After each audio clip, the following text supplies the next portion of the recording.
Mi nombre es Samuel Fuckelman y soy un investigador de los misterios de la Kabbalah. Y paso a explicarles de qué se trata.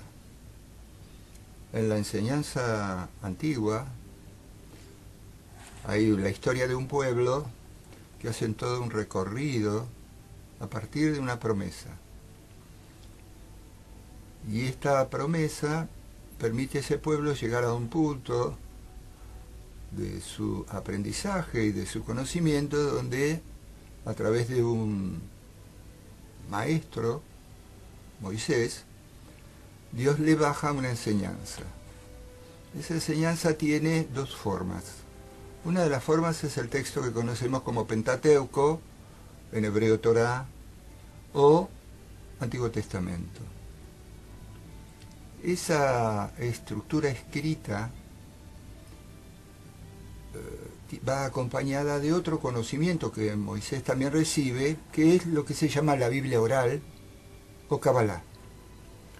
Durante muchísimos siglos, esa enseñanza oral fue transmitida de sabio en sabio, mientras que para lo que era de acceso al pueblo estaba la enseñanza escrita, lo que nosotros conocemos hoy en día en muchísimos otros idiomas, como la Biblia.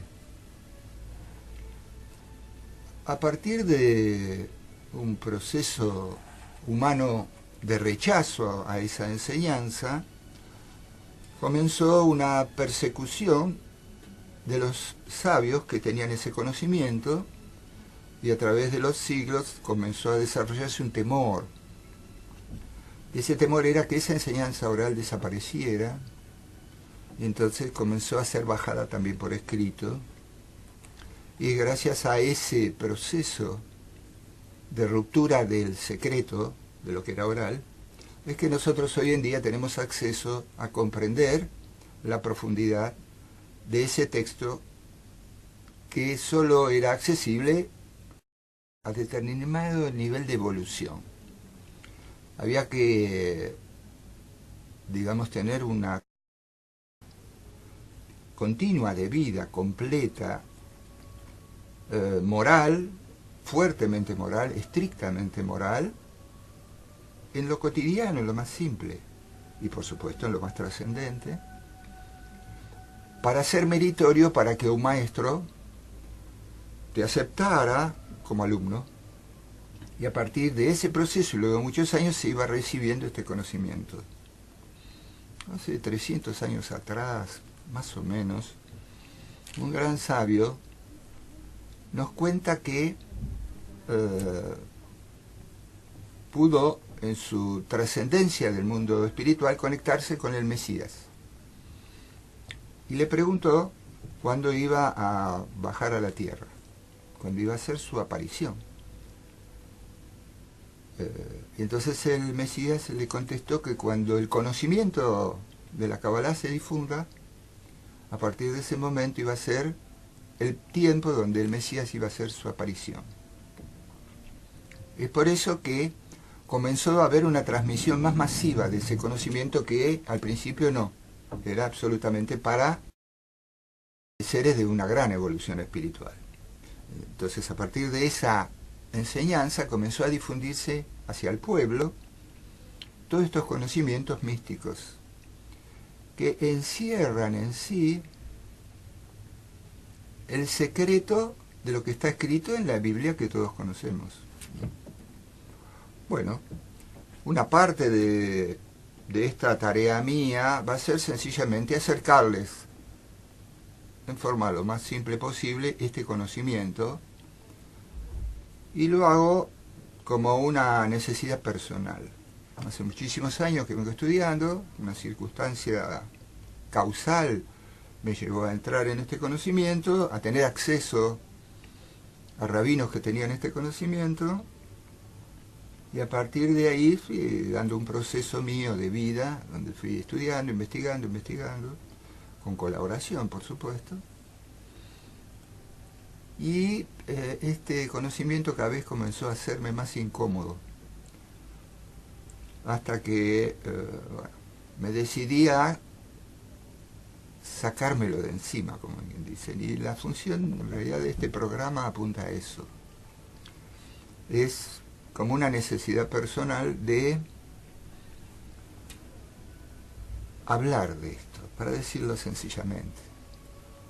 Posiblemente tenga que pedir disculpas muchísimas veces, porque va a haber objeciones, detractores, gente que va a estar profundamente en desacuerdo con lo que yo describa o vaya contando, cosa que acepto. Si mi sabiduría fuera tal que yo fuera capaz de transmitir toda la verdad del texto bíblico, en realidad sería el Mesías. Y no tengo nada que ver con ese nivel de espiritualidad. Mis pies están muy lamentablemente pegados en la tierra, así que no se trata de eso. Sencillamente me considero como un comunicador de la enseñanza de los sabios y de lo que pude entender y de lo que sigo estudiando. Así que desde ya pido disculpas por lo que no suene, por lo que no se comprenda, por lo que yo transmito en forma equivocada. Bien, espero que acepten estas disculpas, o por lo menos no se enojan conmigo. Bien, la idea es la siguiente. Yo voy a estar de lunes a viernes. Cada uno de esos días voy a trabajar una forma de expresión específica de esta enseñanza profunda. Los lunes, a partir de hoy, voy a hablar del concepto de árbol de la vida, que lo voy a desarrollar en unos minutos. Los martes voy a trabajar lo que se llama meditación cabalística. No es que les voy a enseñar a meditar, sino, porque eso, wow, no es fácil, sino que sencillamente voy a ir mostrando todos los conceptos y los mecanismos de algunos de los sabios que se dedicaron a la meditación cabalística o a la práctica de la meditación cabalística para generar cambios en el mundo de la naturaleza personal y de otros. Y lo voy a ir explicando con más claridad que en este momento, que es una simple introducción. Los miércoles voy a desarrollar específicamente, todos los miércoles, el tema del poder de las letras, en este caso de las letras hebreas, que de ahí nace el concepto del poder de la palabra. Si dices lo que vos decís, lo que vos deseás en palabras se concreta, tiene esta base que la vamos a ir viendo todos los miércoles.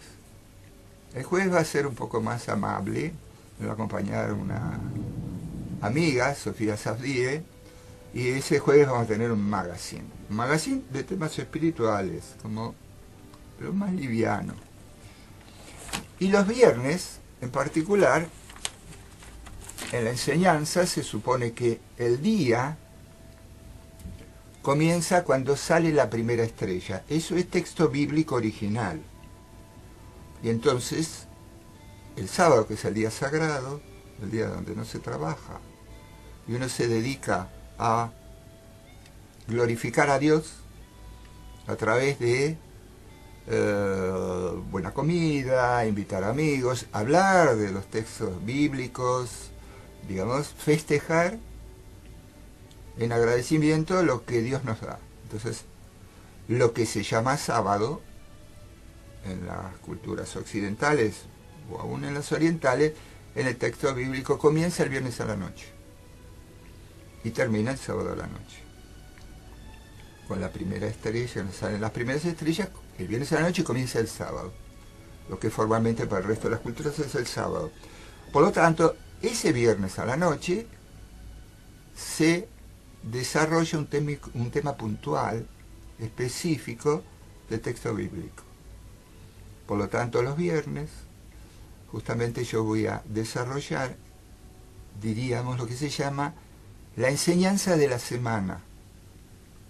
No es una enseñanza que yo elija, es una enseñanza que el ritual de la enseñanza de los sabios determina a través de la fecha energética del calendario que indica tal o cual tema a desarrollar. Son temas bíblicos donde vamos a aproximar un pequeño concepto de qué se trata y luego trataremos de explicar qué tipo de incorporación espiritual podríamos hacer durante el sábado. Bien, luego de esta pequeña introducción voy a volver al tema del lunes, que es el árbol de la vida. Acá hay un concepto que nadie está obligado a aceptar, pero que es la base por el cual a partir de esto todo se apoya en esto. Es así.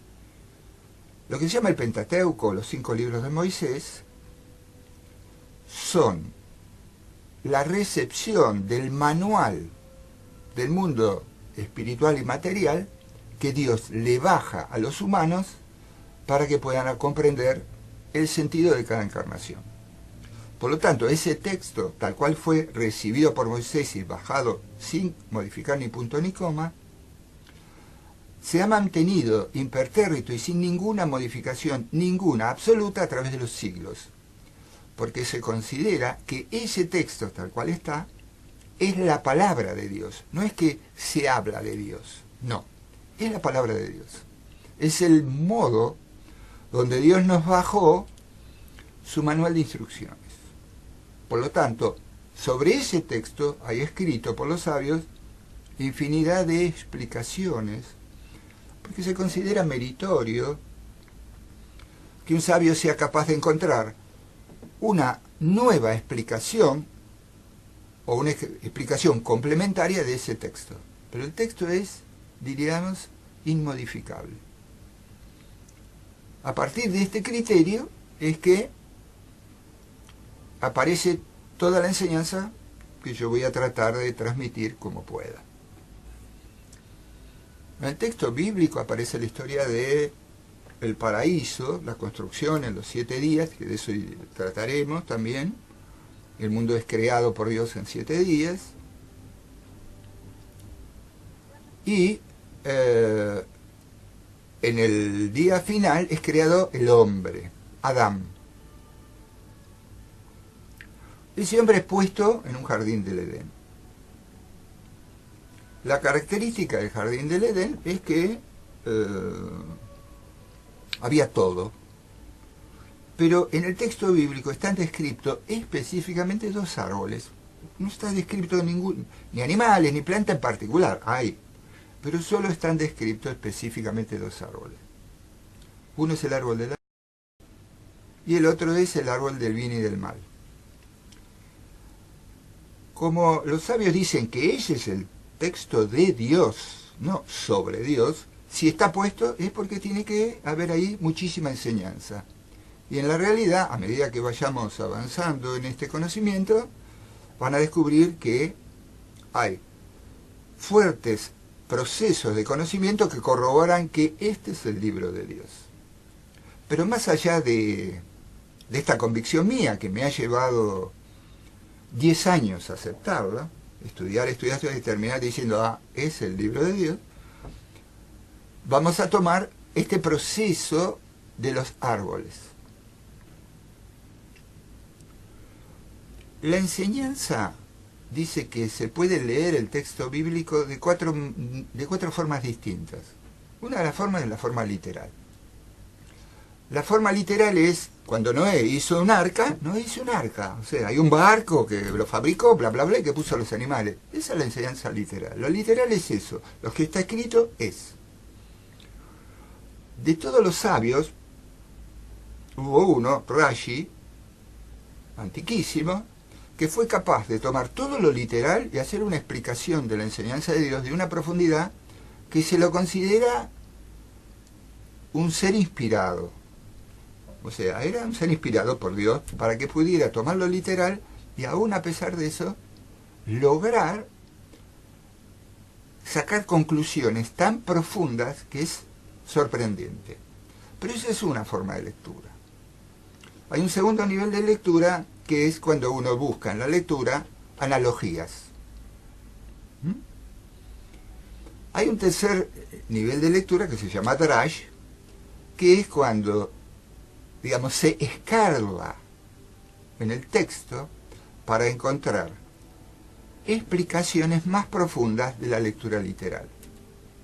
Y la cuarta forma de lectura, que yo no poseo, es secreto o oculto, que es la enseñanza que reciben los seres que en este camino de espiritualidad y de aprendizaje y de conducta moral reciben como premio ese nivel de enseñanza. No vamos a llegar a ese nivel de enseñanza, por lo menos de mi mano no. Yo lo lamento, por mí lo lamento, discúlpenme, pero me conformo con enseñarles lo que pueda. Bien, vamos al concepto de árbol de la vida. Adán vive en el paraíso. ¿Qué quiere decir esto? Que había todo. Diríamos, no había que hacer nada, todo estaba proveído por Dios. Pero lo único que estaba en juego era una prohibición, que era comer de los frutos del árbol del bien y del mal. Que en realidad el concepto es más profundo porque en realidad es el árbol de la vida y de la muerte. Pero eso lo veremos de otro modo. Y del otro lado estaba el árbol de la vida. La pregunta que se hacen los sabios, y por supuesto la responde, es: ¿Dios le prohíbe a Adán que coma de ese fruto? Y la pregunta es: ¿pero Dios no sabía que Adán iba a comer de ese fruto? Y Dios es omnipotente, ilimitado, eterno, y además es el creador absoluto de todo. Por lo tanto, no es que Dios no sabía. Los sabios explican que esa forma de adentrarnos en el conocimiento de la sabiduría divina no es para mostrar que Dios no lo sabía, sino para que nosotros seamos capaces de establecer cierta reflexión y profundizar el texto literal. Y la explicación es la siguiente, que en la enseñanza se llama el pan de la vergüenza.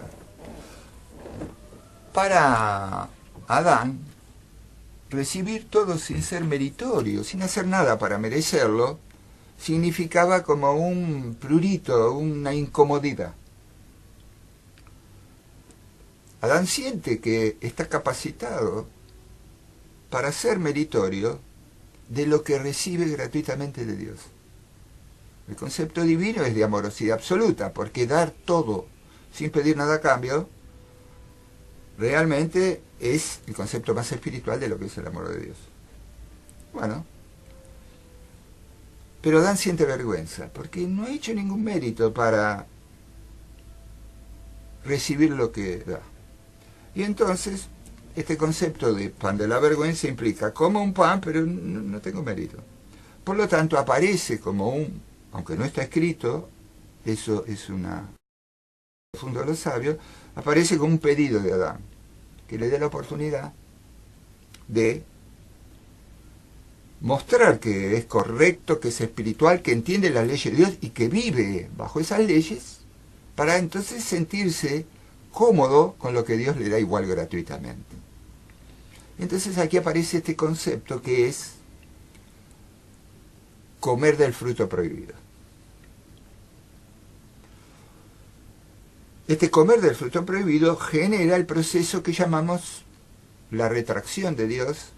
Por supuesto no es que Dios se retrae, sencillamente es un concepto para que nosotros, nuestra mente sea capaz, nuestra pequeña mente sea capaz de entender el proceso de ausencia y presencia de Dios. Está ausente y está presente al mismo tiempo. Entonces hay como una contracción de Dios.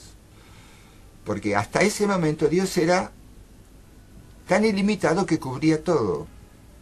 Por lo tanto, Dios decide hacer como una especie de contracción, y ahí aparece un vacío que se llena con la creación, con el mundo material. Y es a partir de este proceso donde Adán y Eva se introducen en la creación. Y en la creación ellos se encuentran con el campo de experiencia para ponerse a prueba, para determinar si son meritorios de lo que Dios igual da gratuitamente.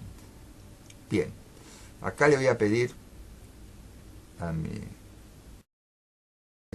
la que maneja todo esto, que ponga un poco de música para que ustedes tengan